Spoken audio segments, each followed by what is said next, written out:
Media, सच सबसे पहले सबसे तेज।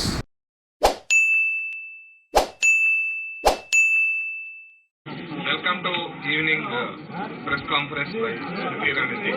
श्रीमती स्मृति ईरानी जी बीजेपी का वरिष्ठ नेता है और केंद्र के सरकार में कैबिनेट मिनिस्टर भी है। अभी सबने तेलंगाना और पूरा देश में बहुत पहचान, बहुत पॉपुलर लीडर है श्रीमती स्मृति ईरानी जी। अभी प्रेस कॉन्फ्रेंस को उद्देश्य बात करेंगे। धन्यवाद। इसके साथ अनिल बेलूनी जी बीजेपी का राष्ट्रीय नेशनल मीडिया इंचार्ज और संजय नायक जी बीजेपी का नेशनल मीडिया का प्रभारी है और श्री रामचंद्र राव जी हमारे एक्सएमएलसी और बीजेपी का दल प्रमुख है। इसके साथ स्टेज पे बैठा हुआ है श्रीमती स्मृति ईरानी जी बात करेंगे। आज भारतीय जनता पार्टी के राष्ट्रीय अध्यक्ष माननीय जेपी नड्डा जी ने भारतीय जनता पार्टी की राष्ट्रीय कार्यकारिणी की बैठक के उद्घाटन सत्र में कार्यकारिणी को संबोधित करते हुए एक तरफ श्रद्धा सुमन अर्पित किए उन स्वतंत्रता सेनानियों के प्रति जिन्होंने भारत में अपने बलिदानों के माध्यम से एक ऐसे समाज के निर्माण की कल्पना की जिसमें नागरिक अगर गरीब हो, शोषित हो, वंचित हो तो संविधान की परिधि में ऐसे नागरिक का उत्थान हो पाए। जो स्वप्न देश के स्वतंत्रता सेनानियों ने देखा कि देश में गरीबों का उत्थान हो, महिला का कल्याण हो, युवा को भारत के नवनिर्माण में भूमिका रखने के लिए व्यवस्थाएं दी जाए, स्वतंत्रता सेनानियों के उस स्वप्न को साकार करने वाली है संकल्पबद्ध नरेंद्र मोदी जी की सरकार की भी आज 8 साल के कार्यकाल की राष्ट्रीय अध्यक्ष जी ने भरपूर प्रशंसा की। अध्यक्ष जी ने विशेष रूप से देश के यशस्वी प्रधानमंत्री नरेंद्र भाई मोदी के 8 वर्ष के कार्यकाल में गरीब कल्याण की उनकी प्रशासनिक योजनाओं का, सामाजिक उत्थान की उनके राष्ट्रवादी सोच का और इस अमृत काल में सशक्त भारत के निर्माण के उनके संकल्प का विशेष रूप से अभिनंदन किया। राष्ट्रीय अध्यक्ष जेपी नड्डा जी ने स्मरण किया बलिदान श्यामा प्रसाद मुखर्जी जी का, जिनके जीवन का एक ही मंत्र था कि भारत में 2 निशान 2 विधान नहीं चलेंगे। और भारतीय जनता पार्टी के कार्यकर्ताओं का ये गौरव है कि जिस संकल्प के लिए अपने प्राणों की आहुति दी श्यामा प्रसाद मुखर्जी जी ने, उस संकल्प को संवैधानिक मर्यादा में पूर्ण किया नरेंद्र मोदी जी की सरकार ने धारा 370 को हटाकर। राष्ट्रीय अध्यक्ष जेपी नड्डा जी ने अपने उद्बोधन में विशेष उल्लेख पंडित दीनदयाल उपाध्याय जी के अंत्योदय की सोच पर चलने वाली नरेंद्र मोदी जी की सरकार की विविध योजनाओं का उल्लेख करते हुए इस बात का गौरव किया कि अंतिम पंक्ति में उपस्थित अंतिम व्यक्ति तक सरकार की योजनाओं को पहुंचाने का नरेंद्र भाई का संकल्प भाजपा के सभी कार्यकर्ताओं का न सिर्फ गौरव है बल्कि प्रेरणा भी। इन 8 वर्षों के कार्यकाल में राष्ट्रीय अध्यक्ष जी ने विशेष उल्लेखित किया जनधन योजना का, जिसके अंतर्गत 45 करोड़ से भी ज्यादा हिंदुस्तानियों को आर्थिक रूप से सशक्त किया देश के यशस्वी प्रधानमंत्री जी ने। राष्ट्रीय अध्यक्ष जी ने विशेष उल्लेख किया प्रधानमंत्री जी के सोशल सिक्योरिटी उन स्कीम्स का जिसके अंतर्गत चाहे नागरिक को 1 रुपए में बीमा उपलब्ध कराया गया हो, चाहे 11 करोड़ किसानों को किसान सम्मान निधि का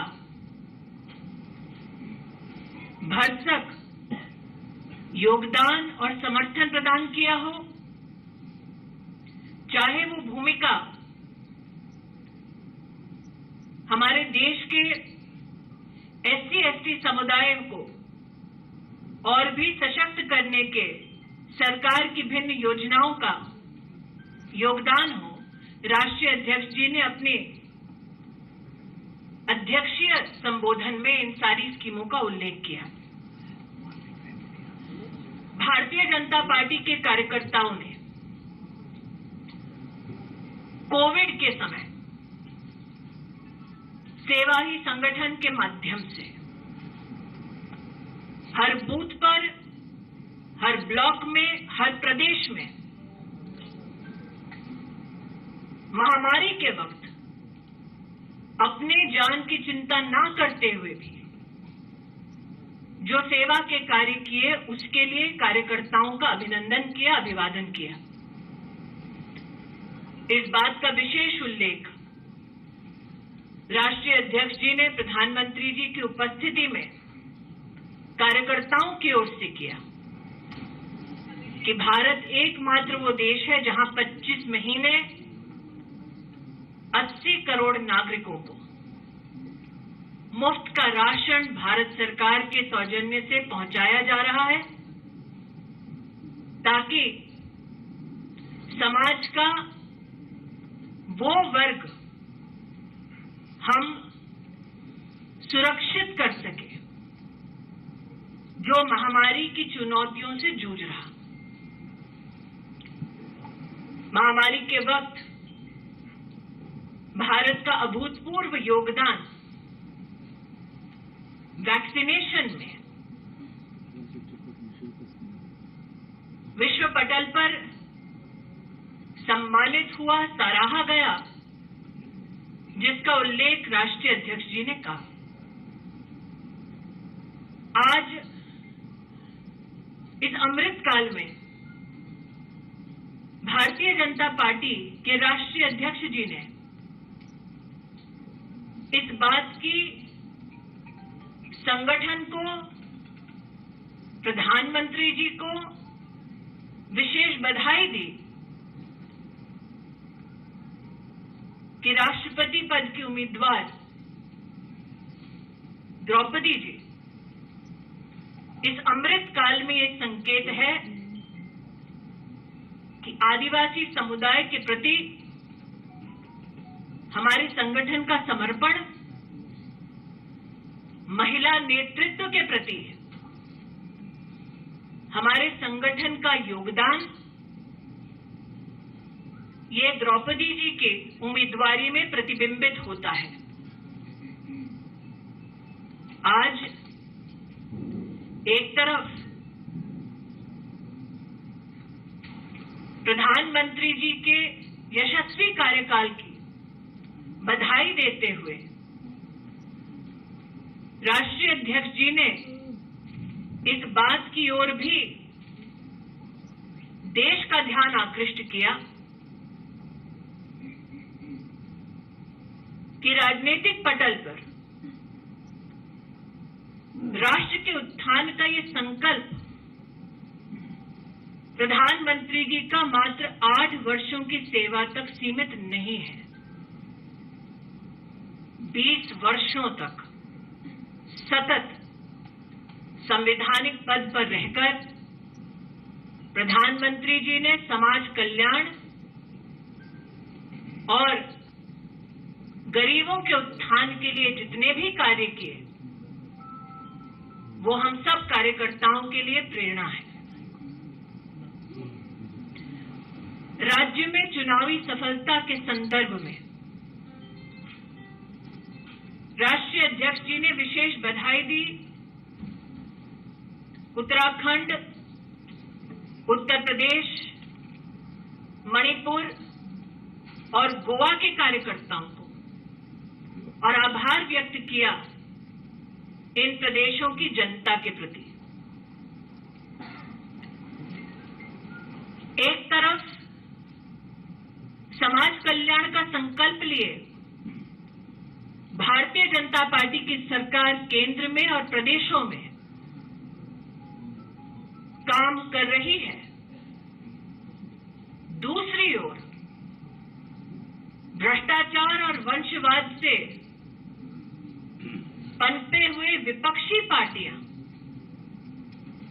समाज कल्याण और राष्ट्र को सशक्त करने वाली योजनाओं और कार्यों में किस प्रकार से बाधा उत्पन्न करते हैं, इस पर भी विश्लेषण राष्ट्रीय अध्यक्ष जी ने करा। एक विशेष आभार, एक विशेष टिप्पणी राष्ट्रीय अध्यक्ष श्री नड्डा जी ने पश्चिम बंगाल, केरल और जम्मू कश्मीर के कार्यकर्ताओं के संदर्भ में किया।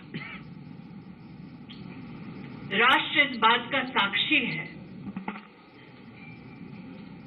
कि हमारा कार्यकर्ता बंगाल, केरल में किस प्रकार से मौत के घाट उतारा जाता है। राष्ट्र इस बात का साक्षी है कि हमारा कार्यकर्ता जम्मू कश्मीर में अलगाववाद का सामना राष्ट्रीय संकल्प के साथ भारत के परचम के तले कैसे अपना योगदान देता है। इन तीनों प्रदेशों के कार्यकर्ताओं के शौर्य और बलिदान को राष्ट्रीय अध्यक्ष जी ने नमन किया। आज एक तरफ राजनीतिक और आर्थिक प्रस्ताव के अंतर्गत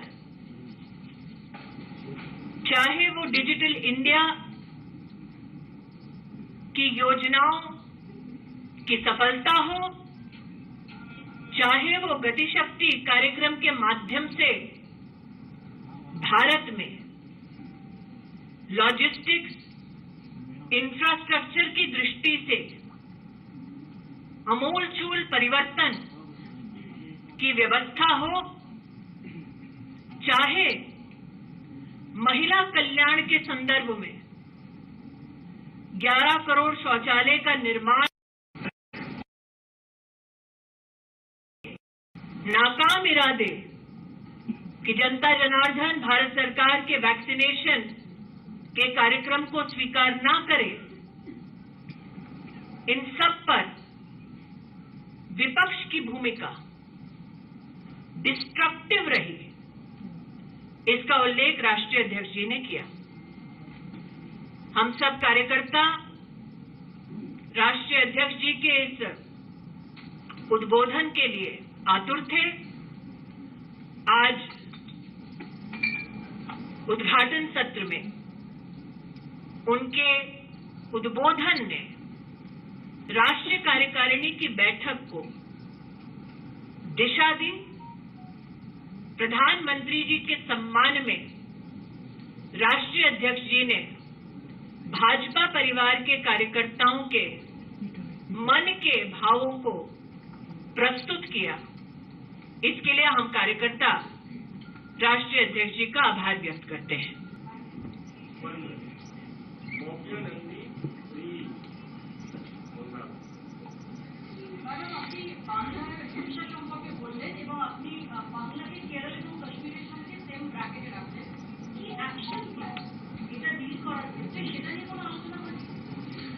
আজকে যে আমাদের রাষ্ট্রীয় অধ্যক্ষজির ভাষণটা আমি এখনই উল্লেখিত করলাম, ওটার মধ্যে बांग्लाয় और यहाँ पे कुछ रिपोर्टर्स चाहते हैं कि बांग्ला में नहीं, हिंदी या इंग्लिश में आपको उल्लेखित करूं।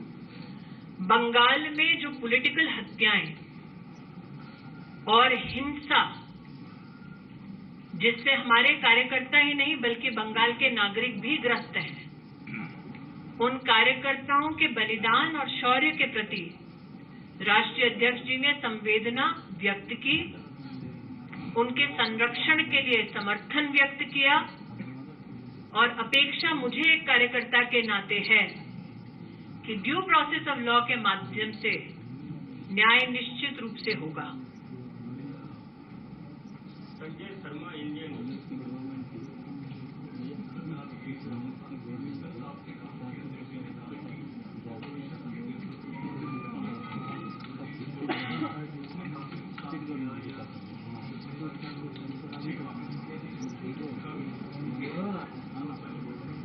मैं इतना ही कहना चाहूंगी, चाहे वो धारा 370 हो, चाहे वो जनधन योजना की प्रस्तुति हो भारत के राजनीतिक पटल पर, चाहे वो वैक्सीनेशन का ही क्यों ना कार्यक्रम हो, जिसके अंतर्गत सरकार की मंशा की महामारी के इस आलम में हमारे नागरिकों का स्वास्थ्य की दृष्टि से संरक्षण हो, उस पर भी संदेह उत्पन्न करके बार बार विपक्षी पार्टियों ने गतिरोध प्रस्तुत किया। ये हिंदुस्तान का बच्चा बच्चा जानता है। नरेंद्र मोदी के तो विरोध में विपक्षी पार्टियां थी ही, लेकिन राष्ट्रीय अध्यक्ष जी ने आज अपने भाषण में इस बात का उल्लेख किया कि मोदी जी का विरोध करते करते विपक्षी दल देश का विरोध करने लगे। ये भी उनके लिए उचित नहीं है। राष्ट्र की कुछ ऐसी दरकार है जिन पर विपक्षी पार्टियों को राष्ट्रहित में सोचने की जरूरत है, लेकिन ये दुर्भाग्य है कि विपक्षी पार्टियां अपने राष्ट्रीय दायित्व से अपरिचित हैं।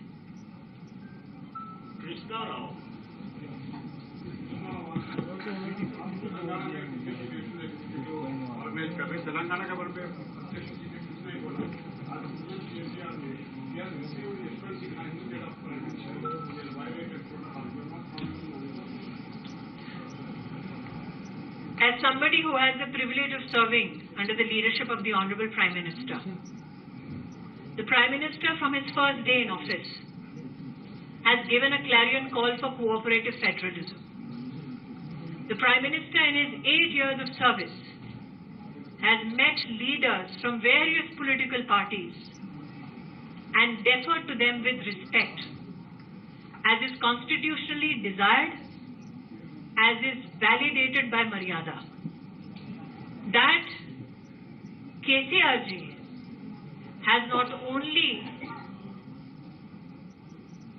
disrupted what has been constitutionally a federal protocol in our country, that he has broken Maryada constitutionally, politically, culturally, societally, reflects on him.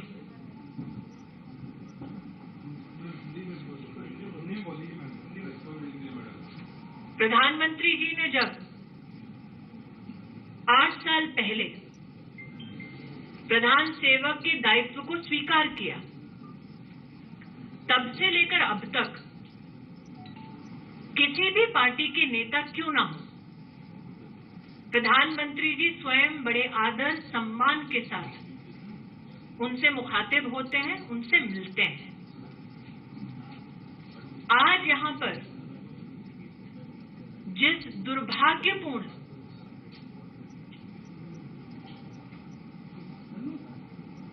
Behaviour का आपने वर्णन किया, वो न सिर्फ संवैधानिक मर्यादा का उल्लंघन है, बल्कि भारत के संस्कार और मर्यादाओं का भी उल्लंघन है।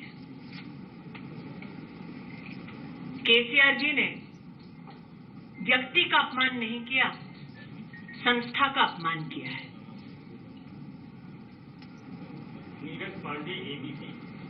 केसीआर जी ने आज प्रेस कॉन्फ्रेंस की, उन्होंने प्राइम मिनिस्टर का इस्तेमाल एक कही, उन्होंने सारा साइड दिन प्रतिदिन बढ़ती जा रही है, जो देश के लिए सुधार आप केवल सरकार गिराने में लगे। तानाशाह वो जो संविधान की मर्यादा को भंग करे, और आज तेलंगाना की धरती पर संविधान की मर्यादा भंग करने वाले का नाम केसीआर जी है। विकास हिंदू मिला। नागरिक प्रशासन मंत्री गंगापुर कार्यक्रम जी ने कहा कि भाजपा की जो राष्ट्रीय कार्यकारिणी है ये सर्कस है, 2 दिन का सर्कस है। ये लोग आए, हैदराबाद की बिरयानी खाए, चाय पिए और चले जाए, लेकिन जाने से पहले ये बताया कि तेलंगाना को आपने क्या दिया है, इस पर एक श्वेत पत्र जारी करें। मैं इतना ही कहना चाहूंगी कि केसीआर परिवार के लिए राजनीति सर्कस हो सकती है, हमारे लिए राष्ट्रनीति का ये माध्यम है। केसीआर जी के यहाँ पर इस प्रकार का पॉलिटिकल क्लाउनिश बिहेवियर शायद एक पार्टी प्रोसीजर होगा। हमारे लिए राष्ट्रीय कार्यकारिणी की बैठक का किसी शहर में, किसी प्रदेश में होना उस प्रदेश के कार्यकर्ताओं के लिए गौरव का विषय है, और कार्यकारिणी के माध्यम से राष्ट्रहित में समाज के उत्थान के लिए भाजपा के कार्यकर्ता क्या संकल्प लेंगे, इस दृष्टि से कार्यकारिणी की बैठक बहुत ही महत्वपूर्ण है।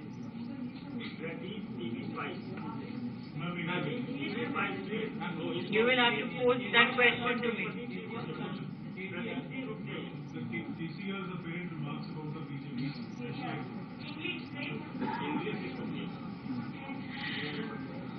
For KCR and his political entity, politics may be a circus. People in his party may be affiliated to clownish political behavior, and he may not take politics with the seriousness that it deserves. But for the Karyakartas of the Bharatiya Janata Party, politics is a medium for social emancipation and nation building.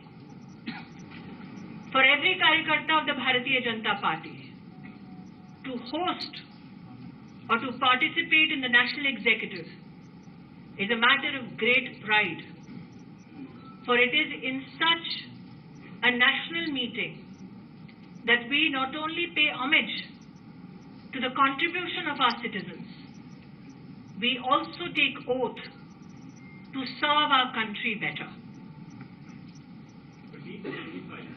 My question is an extension. KTR said what Telangana does today, India follows tomorrow. Modi is almost following every program of the. What Telangana is doing today is dynastic politics. India will never follow it. He said development activities from Telangana. A political organization that is steeped in corruption, a political organization that believes that grandstanding means not receiving the Honorable Prime Minister of the country, a political organization that is dedicated to the children of one leader and not citizens of the state. This is not a model that India will ever accept. Ratnaji सियासत।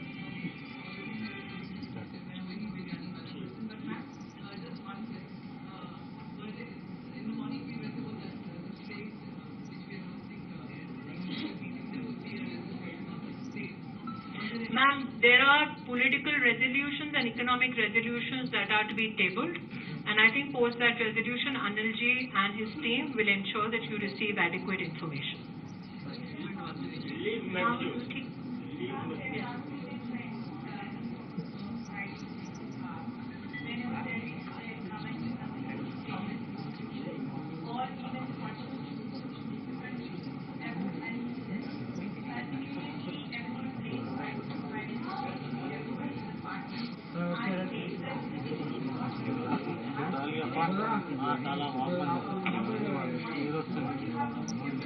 The destructive politics of the opposition that was enunciated today by the national president also reflected in it the pride of every BJP worker that irrespective of the propaganda based on nothing but misinformation with the intent to create disruption, irrespective of these shenanigans undertaken by the opposition, the people of India have vehemently voted Narendra Modi back as Prime Minister, which is evidence enough that the people of this country believe in him.